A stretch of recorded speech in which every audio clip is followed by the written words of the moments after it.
niya na po kita sa pagpasabdayon pasabot sa pulong sa Dios sa ato ang Bible verse of the day, Acts 3:19. Ingon niya, repent ye therefore and be converted. So kinahanglan sa tao maginulsor yun sa atong mga kasalanan.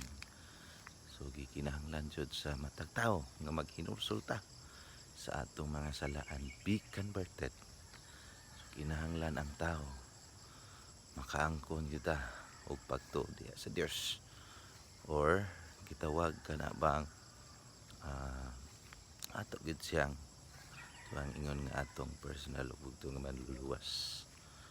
Ingon niya kung maghinulsol ta, ingon niya, your sins shall be blotted out. Maghinulsol ta og mutuo,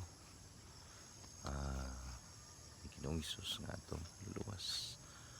Ang arong mga sala papason sa Ginoo.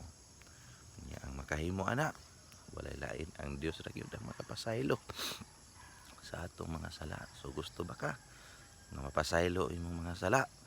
Paghinulsol og tuo si Ginoong Hesus atong manluluwas. Thank you.